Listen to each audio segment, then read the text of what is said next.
You listen to Jane Smith's Saturday Breakfast. I'm with you through till 9, and limbering up next door, the one and only Mr. Tony Gillam. Gillam Gold after the 9 o'clock news. Now, here's an interesting little story.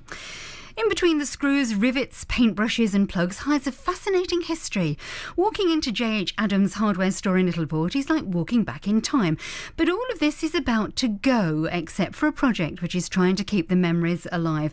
And joining me this morning, Jean Rees and Adam Giles and Zoe Davidson can tell me all about this project now. Morning, everyone. Morning. We know lots of people are already listening in because they're telling you, so no pressure on you. You're feeling a bit nervous and already people saying, oh, we're listening this morning. And so tell us a little bit about J.H.Adams hardware store in Littleport. What makes this shop special?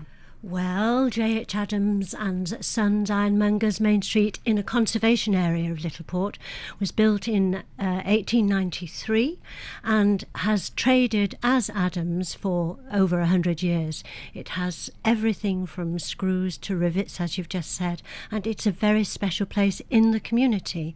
People go to the shop all the time. I spoke to someone, a lady recently I was interviewing for the project, and she said that she gets her bird seed from the shop, but when the shop, if and when it goes, she won't be able to get that anymore. So it's a very special shop. On the back wall there are 177 drawers in which there's pigment paint from way back from the turn of the last century.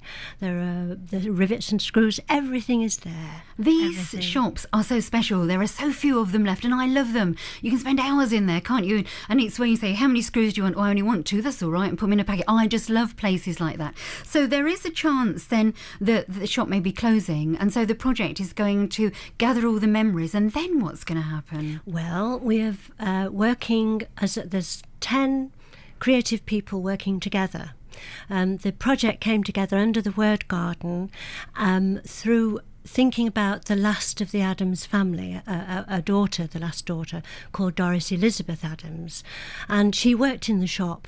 She was born in 1903 and went to Leeds University, came back and worked in the shop, and she taught Sunday school.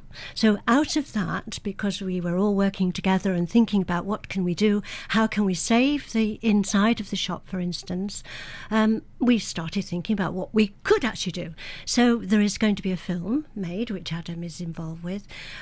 We're having photographs, a big exhibition of the inside of the shop.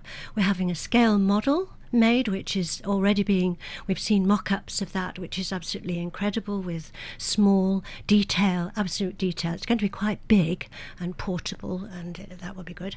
There's a play which I'm involved with, and a large-scale interactive book, which we're looking for people in the community to give us new memorabilia from the time. The project runs from dates are 1880 to 1930. So we're covering a period when Adam's shop also was famous for the skating, now we for come the on Sunday to the school, skating. yes, and for serving the community. It was at its zenith at that period. We'll find out how people can get involved with the project in a moment, but let me turn to Adam. I've met you before, but under another guise, because you are an ice skater, aren't you? Yes, I am a passionate fence skating enthusiast, and it's part of the reason I'm involved in this project, but also a filmmaker as well. And what we're trying to do is record the kind of skating stories that are connected to this particular shop, and there's some amazing stories. I mean, it was central to the skating community and the community in Littleport, and in particular, it sold a particular type of fence skate that meant a lot to local people.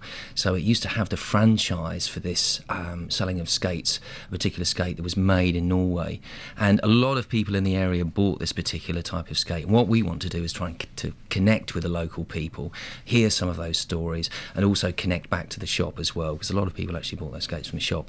So it's there's some amazing stories. It is like the mecca of fence skating, Littleport and that kind of area in the fence. So we're trying to get that over to people and draw people into the project through that particular kind of interest as well. So The Mecca of fen skating. I'm at Littleport celebrating hearing being called that this morning.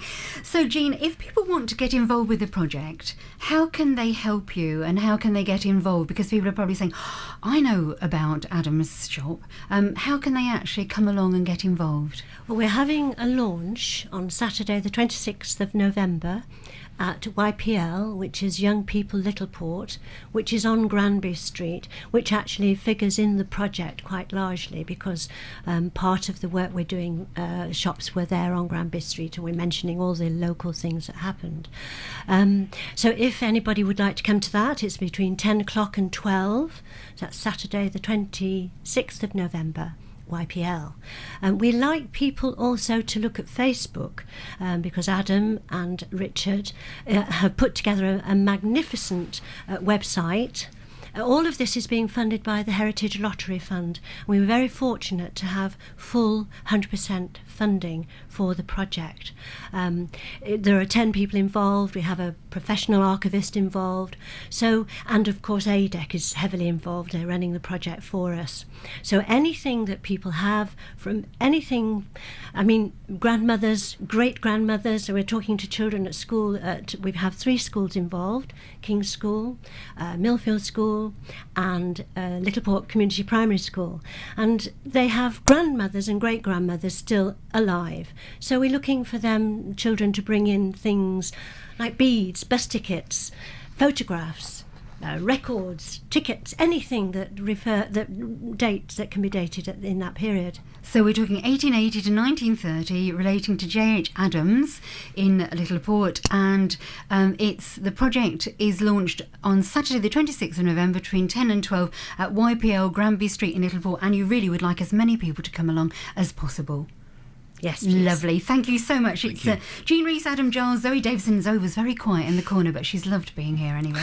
And thank you very much for coming along and telling us all about it. Good luck with the project. Thank you. So once again, let me just remind you, if you want to go along and be involved in that project and you've got memories of J.H.Adams hardware store in Littleport, Saturday 26th of November between 10 and 12 at YPL Granby Street, Littleport, and it will be lovely to get as many memories as possible. BBC Radio Cambridgeshire.